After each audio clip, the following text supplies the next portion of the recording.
Guys Monday night draw हो चुकी है खत्म and finally the beast Brock Lesnar is back. Yes guys सच्ची बात बताऊं, मैं इस टी शर्ट को ट्रंक में रखने वाला था क्योंकि दोस्तों मुझे बिल्कुल भी आभास नहीं था कि लेसनर आज की रॉ के अंदर आने वाले हैं, लेकिन दोस्तों फिर से पहनने का रीजन मिला क्योंकि लेसनर इज बैक एंड ओवा फेमी को जिस तरीके से पीटा ना, जिस तरीके से F5 लगाया है, लिटरली दोस्तों गूज बम्प आ गए। और गाइस जो पुराना लेसनर था बिल्कुल उसका आभास देखने को मिला है। इसके अलावा दोस्तों रोमन रेंस ने अपना एक ऐसा मैच कंफर्म करवा दिया जेकब फाटू के साथ में जो कि हम बिल्कुल भी एक्सपेक्ट नहीं कर रहे थे। जेकब फाटू अगर इस मैच को जीत जाते हैं तो ब्रांड न्यू ओटीसी बन जाएंगे, लेकिन रोमन रेंस ने भी दोस्तों यहां जेकब फाटू को बहुत ही तगड़ा पीट दिया था रॉ की शुरुआत में। तो चलिए फास्ट फास्ट डिस्कस कर लेते हैं आज की मंडे नाइट रॉ को। आज की मंडे नाइट रॉ दोस्तों 5 स्टार मंडे नाइट रॉ थी जो कि दोस्तों ग्रीन्सबोरो से लाइव थी। सबसे पहली चीज देखने को मिलती है दोस्तों ओटीसी 1 रोमन रेंस की एंट्री। तो रोमन रेंस दोस्तों वही लास्ट वीक के स्टाइल में दोस्तों एंट्री लेते हैं, अपने एसयूवी से निकलते हैं, सामने माइक था जो कि दोस्तों वर्कर है, वो टाइटल देता है रोमन रेंस को,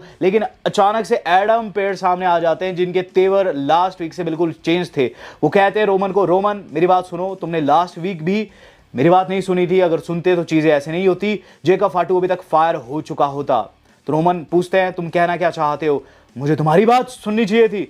जिस पर वो कहते हैं, एडम कहते हैं हाँ जेकब फाटू इस वक्त तक डबल में होता ही नहीं। वेल देखो तुम्हारा तरीका अपना है, मेरा तरीका अपना है, बट अब इसका क्या फायदा, मैं अभी रिंग में जो आने वाला हूं और उसे कॉल्ड आउट करने वाला हूं और मुझे कुछ ही मिनट लगने वाले हैं उसे टेक आउट करने में। एडम कहते हैं आर यू सीरियस, उसे फायर्ड होना चाहिए बजाय इसके कि रिंग में तुमसे फाइट करे। रोमन कहते हैं I want to handle my own business. Adam side हटो कि अचानक से दोस्तों थीम सॉन्ग प्ले हो जाता है जेकब फाटू का और गाइस रोमन रेंस का एक तगड़ा रिएक्शन आता है। एडम पेयर्स का भी मुंह खुला का खुला रह जाता है। जेकब फाटू क्योंकि एंट्री ले रहा है तो यहां दोस्तों जेकब जो है रिंग में आते हैं जिन्हें बहुत अच्छी चैंट सुनने को मिलती है। सरप्राइजिंगली हर कोई फाटू फाटू चिल्लाता है और यहां दोस्तों फाटू क्या कहते हैं कि हे रोमन तुमने क्या कहा, तुम मुझे कॉल्ड आउट करोगे, गेस व्हाट मैं ही तुम्हें कॉल्ड आउट करता हूं, रिंग में आओ सो आई कैन डॉग वॉक। दिश पर दोस्तों हम लोगों को जे एंड जिमी की एंट्री देखने को मिलती है और जे तो दोस्तों आज बिल्कुल पुराने वाली वाइब में आ रखे थे, हाथ में चेयर ले रखी थी, बहुत ज्यादा गुस्से में थे। जिमी थोड़ा सा उन्हें शांत करते हैं और कहते हैं थांबा भाई मुझे इससे बात करने दे। जिस पर वो जेकब को कहते हैं जेकब तुमने ये क्या किया, तुम कहते हो तुम्हें अपने बीवी बच्चों को अच्छी लाइफस्टाइल देनी है, तुम आसान तरीका चूज कर सकते थे, तुम्हें सिर्फ एक्नॉलेज करना चाहिए था। You lose at Backlash Jacob, तुम हार चुके थे लेकिन तुम्हें एक्नॉलेज करना चाहिए था, तुमने उल्टा ही किया, तुमने हार्ड पाथ चूज किया। गेस व्हाट अब क्या होने वाला है तुम्हारे साथ जेकब, तुम्हें ये लोग एडम पेयर्स वगैरह फायर करने वाले हैं, दे वुड। अब सोचो तुम्हारे बच्चों का क्या होगा, तुम्हें फिर से जेल की हवा भी खानी पड़ सकती है। क्या तुम फिर से वही लाइफस्टाइल जीना चाहते हो? कि गाइस अचानक से जो जेकब फाटू है उन पर जे हमला कर देते हैं क्योंकि जे को पीछे से काफी गुस्सा आ रहा था और गाइस उन्होंने हमला करने की कोशिश की लेकिन उल्टा ही पड़ गया। वहां दोस्तों जे की पिटाई उन्हें लगती है तो जिमी हेल्प को आते हैं, लेकिन जिमी एंड जे दोनों को दोस्तों चोक में ले लेते हैं, दोस्तों जो टोंगन डेथ ग्रिप है उसमें ले लेते हैं जेकब फाटू और बिल्कुल लिटा देते हैं जमीन पर। कि गाइस फिर हम लोगों को देखने को मिलती है ओटीसी 1 रोमन रेंस की एंट्री। रोमन रेंस आते हैं और गाइस सबसे पहले तो हल्का सा इनका फेस ऑफ होता है। जैसे रोमन रिंग में उतरते हैं वैसी मुक्के पे मुक्के बैक एंड फोर्थ एक दूसरे पर ये मुक्के मार रहे हैं। रोमन रेंस यहां लात मार देते हैं जेकब फाटू को जो कि कॉर्नर पर जाकर गिरते हैं। अब रोमन रेंस दोस्तों फुल फील में आ जाते हैं लेकिन वही टाइम वेस्ट, वो दोस्तों सुपरमैन पंच के लिए लोड करने लगते हैं। टाइम मिल जाता है जेकब फाटू को, फिर से चोक कर देता है रोमन रेंस को। इस बीच दोस्तों अब जे की हेल्प आती है, जे दोस्तों सुपर किक करता है जेकब को और उसके बाद दोस्तों तगड़े वाला स्पीयर जो है जेकब को धर देता है जे उसको। और उसके बाद दोस्तों जो जिमी है वो भी उठ खड़े होते हैं और सुपर किक की बारिश कर देते हैं और इस बीच दोस्तों उन्होंने 1D भी लगा दिया जेकब फाटू को, जिसके बाद रोमन उठते हैं और बिल्कुल वैसा रिएक्शन देते हैं जैसे ही वो पहले के दिनों में देते थे। ब्लड लाइन दोस्तों बिल्कुल हील वाली वाइब दे रही है और गाइस रोमन रेंस उठ रहे हैं और अब वो कहते हैं कि साले को बांधो और गाइस जिमी एंड जे जो है जेकब को वहां रोप्स के ऊपर बांध देते हैं। फिर रोमन रेंस लगाते एक तगड़े वाला सुपरमैन पंच और उसके बाद Jimmy and Jey super kick, then एक और सुपरमैन पंच, देन फिर से दोनों सुपर किक करते हैं। अब रोमन रेंस दोस्तों स्पीयर को जाते हैं और एक एम्फेटिक स्पीयर भी लगा देते हैं दोस्तों जेकब फाटू को और उसके बाद हर कोई चिल्लाता है ओटीसी ओटीसी। रोमन रेंस दोस्तों अपना स्टाइल मारते हैं और वहां से दोस्तों जाने लगते हैं। रैंप पर उन्हें एडम पेयर्स आते हुए नजर आता है और फिर रोमन कहते हैं हे एडम अब जो करना है करो, मुझे बिल्कुल भी फर्क नहीं पड़ता, फायर करना है करो। अचानक से दोस्तों एडम पेयर्स जो है वो माइक पकड़कर कहने भी वाले होते हैं जेकब को कि यू आर फायर्ड, लेकिन वो कह ही नहीं पाते क्योंकि उससे पहले ही दूसरे छोर से जेकब ने माइक पकड़ लिया और वो कह रहे रोमन रोमन ट्राइबल कॉम्बैट। और उसके बाद दोस्तों रोमन रिप्लाई में कहते हैं आई एक्सेप्ट। यहां जे ने और एडम ने उन्हें रोकने की कोशिश की, लेकिन रोमन ने माइक नीचे कर दिया वहां एडम पेयर्स का और कहा आई एक्सेप्ट। और गाइज इट इज ऑफिशियल, इस बारी का दोस्तों जो क्लैश इटली है उसमें दोस्तों मैच होने वाला है रोमन रेंस का एंड जेकब फाटू का, वो भी दोस्तों ट्राइबल कॉम्बैट। इसके बाद हम लोगों को दिखाया जा रहा है ओबा फेमी एंड सेथ रॉलिंस की एरिना में एंट्री हो चुकी है, दोनों आ चुके हैं, अपने अपने सेगमेंट के लिए तैयार है। यहाँ फिन बैलर दोस्तों अब रिंग में आ चुके हैं, जिनका मैच होने वाला है जेडी के साथ में, एक स्ट्रीट फाइट मैच था एंड मस्ट से दोस्तों नाइट का सबसे बेस्ट मैच यही था। इसके अंदर दोस्तों जेडी मैकडोनाल्ड की परफॉर्मेंस मुझे बहुत तगड़ी लगी, ऑडियंस में ले जाकर दोस्तों उन्होंने मून सॉल जो लगाई, सच्ची में लगा कि जेडी मैकडोनाल्ड में दम है। लेकिन फिन बैलर दोस्तों सब जानते हैं अपने पूर्व स्वरूप में आ चुके हैं, बहुत ही खतरनाक गाइस। एंड में दोस्तों जीतने वाले थे, लेकिन डोमिनिक मिस्टीरियो उन्हें रिंग पोस्ट से नीचे गिर देते हैं और टीन से दोस्तों मारते भी है, वहां बहुत गंदा मारते फिन को। लेकिन एंड जैसे में फिन ने गेम कर दी, जहां 619 उन्हें लगाने वाला था जेडी पकड़ के, वहां दोस्तों डॉम को कहता है तू 619 लगा, लेकिन दोस्तों फिन ने एन मोमेंट पर जेडी को आगे, जेडी को 619 लग गया और उसी टीन से दोस्तों डॉम के सर पर वार हुआ। और गाइस फिर फिन बैलर ने दोस्तों वहां किक किया और अपने कूडग्रा लगाया, और ये जो कूडग्रा था उस टीन के डब्बे में फंसा कर लगाया जेडी मैकडोनाल्ड को फिन ने। एंड आई मस्ट से दोस्तों फिन बैलर बहुत ही तगड़ी जीत यहाँ हार जीत के और बहुत अच्छे लगे। देन सेथ रॉलिंस अच्छी अच्छी बातें कर रहे हैं, सेथ रॉलिंस से पूछा जा रहा है कि आप पर कोई अलायंस नहीं है एंड आप इस वक्त करना क्या चाहते हैं, तो रॉलिंस कहते हैं कि हाँ उन पे कोई भी अलायंस नहीं है, वो एक मार्कमैन है, उन पे नज़र है, उन्हें फ़र्क नहीं पड़ता, उन्होंने कसम खा रही कि विजन को ख़त्म करके रहेंगे और ऐसे में उनका कोई साथ दे ना दे वो यहाँ अपने इस मोटिव को बनाए रखेंगे। देन दोस्तों सोल रुका से उनका मोटिव पूछा जा रहा है, सोल रुका कह रही है कि वो रॉ के अंदर आई है, हालांकि पिछले 2 मैचों में हारी है। इस बीच दोस्तों बैकी आकर उनका मजाक उड़ाती है, उन्हें लूजर कहती है और कहती है कि गो बैक टू NXT, जिस पर सोल रुका कहती है कि ठीक है मैं जा रही हूँ। लेकिन उसके बाद सोल रुका रिंग में जाकर बैकी को ही कॉल्ड आउट कर देती है, ये चीज़ कहती है कि अगर तुम चाहती हो कि मैं अपनी पहली जीत अर्जित करूं तो क्यों ना तुम्हारे खिलाफ। तो इस पर बैकी आती है, बैकी कहती है कि नहीं नहीं ऐसा नहीं होने वाला, तुम मुझे आज रॉ में चैलेंज कर रही हो, लेकिन मैं ग्रीन्सबोरो जैसी घटिया सिटी में नहीं लड़ना चाहती, मैं लड़ सकती हूँ सैटरडेज नाइट मेन इवेंट में, जिस पे सोल रुका कहती है कि ठीक है मैं वहाँ भी तुमसे फाइट करने के लिए रेडी हूँ। जिसके बाद बैकी ने अपना डायलॉग मारा, वेलकम टू बिग लीग्स, और गाइज इस तरीके से सेगमेंट खत्म हुआ। इसके बाद दोस्तों हम लोगों को देखने को मिलता है कि जो रॉलिंस है उन्होंने एक चैलेंज भी पुट किया था दोस्तों उसी सेगमेंट में, जो कि मैंने अभी अभी आपको बताया, जिसमें वो कहते हैं विजन का कोई भी मेंबर आज उन्हें मेन इवेंट में फेस कर सकता है। इस पर दोस्तों बात लग रही है थ्योरी की और लोगन पॉल की, दोनों मुस्कुरा रहे हैं, पूछ रहे हैं कि कौन फेस करेगा कौन फेस करेगा, वो तो ब्रेकर को फेस करने की बात कर रहा है, तू फेस करेगा क्या। तो वहां आ जाता है ब्रॉन ब्रेकर और गाइस ब्रॉन ब्रेकर वही कहता है, ब्रॉन ब्रेकर कहता है कि आज मैं उसे फेस करने के लिए रेडी हूं, तुम लड़कों को जरूरत नहीं है उसे फेस करने की। पॉल हेमन उन्हें शांत करते कहते हैं कि देख बात इतनी सी है कि आज लड़कों को फेस करने दे, ऑस्टिन थ्योरी को हम भेज देते हैं, तू यहीं रहे। जिसका ऑस्टिन थ्योरी कहते हैं ग्रेट मुझे मेन इवेंट मिल रहा है, इससे अच्छी चीज क्या हुई। तो ऑस्टिन थ्योरी खुश थे, वहां से खुशी खुशी निकल जाते हैं। तो ब्रेकर पूछते हैं हेमन से तुमने थ्योरी को आगे क्यों किया, जिस पर हेमन कहते हैं कि तुम्हारे पास मौका रहेगा, दस्तूर रहेगा उस पर अटैक करने का। इसके बाद दोस्तों हमें L Grande versus L Grande की टीम के बीच में फाइट देखने को मिलती है, जिसके अंदर दोस्तों जो काइजर वाला एल ग्रांडे है ना वो चिप का यूज करते हुए दोस्तों मैच को जीत जाता है।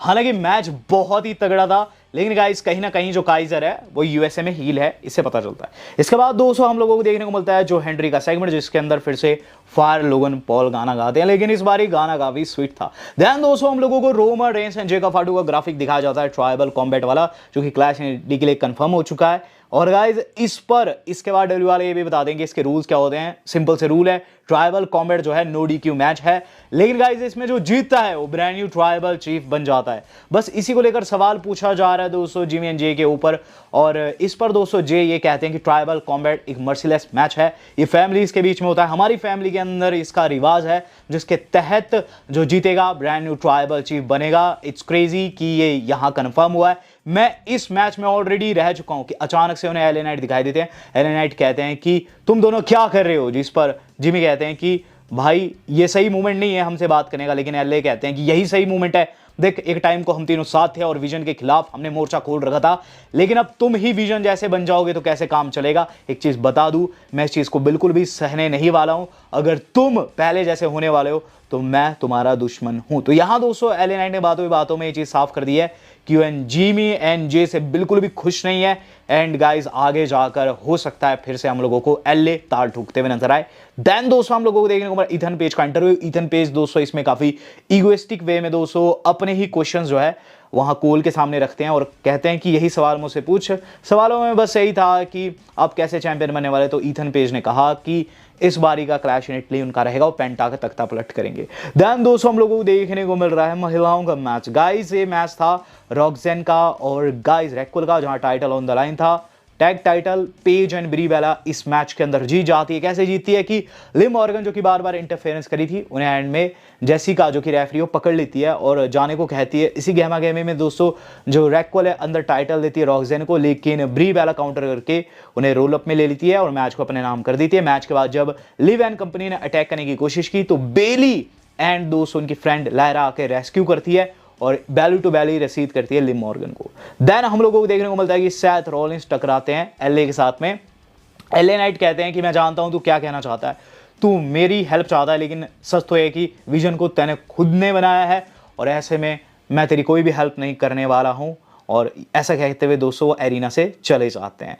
देन दोस्तों अगली चीज हम लोगों को देखने को मिली है वो दोस्तों था तो मेन इवेंट, लेकिन गाइस मेरी वीडियो है semi main event of the evening है। तो हम लोगों को देखने को मिल रहा है स्ट्रीट प्रॉफिट वाले दोस्तों कह रहे हैं कि जल्द वो टैग चैंप होंगे और सैटरडे नाइट मेन इवेंट में हराने वाले हैं विजन को, टैग चैंप बनने वाले हैं। अचानक से सेथ रॉलिंस दिखता है एंजेलो डॉकिंग्स को। वहाँ मॉन्टेस कहते हैं कि जा तू उससे जाकर बात कर सकता है, लेकिन मैं नहीं जाने वाला, हेल्प को भी नहीं आने वाला। यहाँ दोस्तों एंजेलो डॉकिंग्स जाकर सेथ से बात करते हैं और कहते हैं कि मैं जानता हूँ लास्ट वीक गलती से स्पेयर लग गया था ब्रेकर का, मुझे तेरा उसमें कोई भी हाथ नहीं था। सेथ कहते हैं थैंक यू सो मच मुझे समझने के लिए, लेकिन अभी मेरा मैच है। इसके बाद दोस्तों मैच देखने को मिला मेन इवेंट में।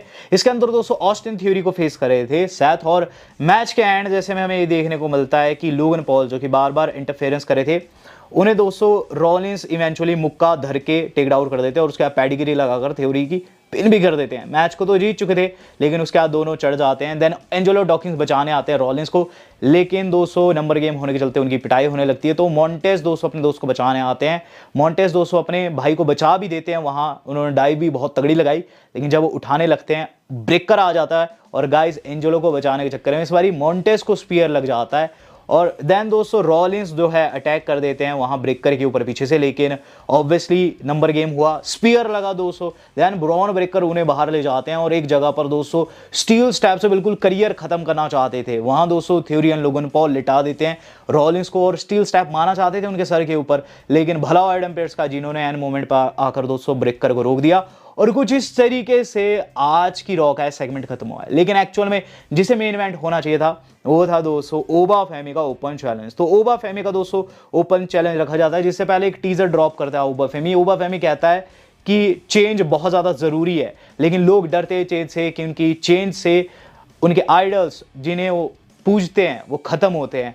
लेकिन अगर आप टाइम के साथ चेंज नहीं होंगे तो आप ही खत्म हो जाओगे। ये दोस्तों ओबा फेमी के वर्ड्स थे। और उसके बाद दोस्तों ओबा फेमी की एंट्रेंस होती है, हर कोई ओबा फेमी वाले स्टाइल में दोस्तों वहाँ ऑडियंस में दिखता है, हर कोई सपोर्ट करता है ओबा फेमी को। ओबा फेमी रिंग में जाकर दोस्तों अपना पोज काट ही रहे थे, अचानक से दोस्तों उन पर जैसे अभी बत्तियां गुल हुई वैसे ही वहां भी बत्तियां गुल होती है और अटैक हो जाता है, जो कि किसी और नहीं बल्कि द बीस्ट ब्रॉक लेसनर ने कर दिया। जैसी बत्तियां ऑन हुई वहां दोस्तों लेसनर सामने था और उसने ओबा फेमी को कंधे पर चक रखा था। F5 लगा देते हैं अपने लेसनर और लोग चिल्लाते हैं welcome back the beast Brock Lesnar. यही नहीं रुकते, दूसरा F5 लगाते हैं। देन ओबा फिर से उठने की कोशिश करता है, तीसरा एंड देन चौथा F5 दोस्तों जब लेसनर ने लगाया ना तब उन्हें शांति मिली। ओबा के साथ कुछ स्टाइल में बैठ जाते हैं वहीं रिंग में और गाइस कुछ कहते हैं। देन दोस्तों उठते हैं वहां से और चल देते हैं। जाते वक्त दोस्तों एक बंदे ने उन्हें ये चीज भी कही यू सक, जिस पर दोस्तों लेसनर कहता है I just don't give up. तो गाइज यहाँ लेसनर ने उस फैन की भी तगड़े तरीके से बेइज्जती कर दी। और गाइज हम लोगों को देखने को मिलता है कि अब लेसनर बैकस्टेज जा चुके हैं, लेकिन एडम पेयर्स बहुत ज्यादा गुस्से में। एडम पेयर्स को इस बात का गुस्सा है कि उसने रिटायरमेंट को कैसे फेक किया। तो गाइज वो यही चीज कह रहे हैं कि वो तो रिटायर हो चुका था लेकिन वो कैसे लौटा है, मुझे पॉल हेमन से बात करनी, पॉल हेमन को मेरे ऑफिस में भेजो। लेकिन gas what, Paul Heyman already उनके ऑफिस में खड़े हुए थे। तो एडम पेयर्स जाते हैं, उन पर गुस्सा आ जाते हैं, पूछते हैं कि ये मैंने क्या देखा हेमन, इसमें तुम्हारा ही हाथ है ना, मुझे बताओ ये क्या हो रहा है। जिस पर हेमन कहते हैं कि मैंने सुना कि आप मुझसे मिलना चाहते हैं। तो एडम कहते हैं व्हाट्स गोइंग ऑन, मुझे सच्ची बात बताओ। जिस पर पॉल कहते हैं ब्रॉक रिटायर्ड है। तो एडम पूछते हैं कि तो जो वहां हुआ वो समझाओ। तो एक पेपर देते हैं हेमन उन्हें, और ये पेपर दोस्तों देते हुए वो कहते हैं इट्स अ कॉन्ट्रैक्ट, एंड इस कॉन्ट्रैक्ट में जो लेसनर है ऑलरेडी साइन कर चुका है क्लैश इन इटली के लिए, तुम्हें सिर्फ ओबा फेमी का साइन करवाना है एडम, एंड तुम्हें मिलेगा हिस्ट्री का बिगेस्ट रीमैच। और इस तरीके से दोस्तों मेरी वीडियो खत्म हुई है। और सच्ची बात बताऊं, लेसनर की वापसी के साथ दोस्तों कहीं ना कहीं WWE फिर से ट्रैक पे आ चुका है। क्योंकि दोस्तों मैं देख रहा था कि रोमन एंड जेकब वाली राइवलरी से लोग थोड़े से ऊब रहे थे, क्योंकि जेकब बार बार सेम मूव लगा रहे थे। एंड देन लेसनर ने एक वॉइड क्रिएट कर दिया था पूरे रोस्टर में, क्योंकि लेसनर जैसा कोई भी नहीं है। मैं मानता हूं दोस्तों कि लेसनर के लेवल के रोमन रेंस है, लेकिन लेसनर की जो वाइब रहती है ना, जो एक डर वाले फील लाते हैं, जो गूसबम वाली फील लाते हैं, कोई दूसरा सुपरस्टार नहीं ला सकता। एंड आज लेसनर ने अपनी वापसी के साथ दोस्तों एक चीज साफ कर दी है कि the beast is back, Baba is back, and Obafemi से वो बदला जरूर लेंगे। लेसनर की एक हिस्ट्री रही है गाइज, जिसने भी उन्हें हराया है लेसनर ने रीमैच में उसे बहुत दगड़े तरीके से पीटा है। तो क्या ओबा फेमी का भी यही हशर होने वाला है क्लैश इन इटली में 31 तारीख को? आपको क्या लगता है, ओबा को सपोर्ट कर रहे हैं या फिर बाबा को? Do let me know. Video मेरी आज की इतनी थी। वेल दोस्तों आज तक के लिए इतना ही। धन्यवाद। शब्बा खैर।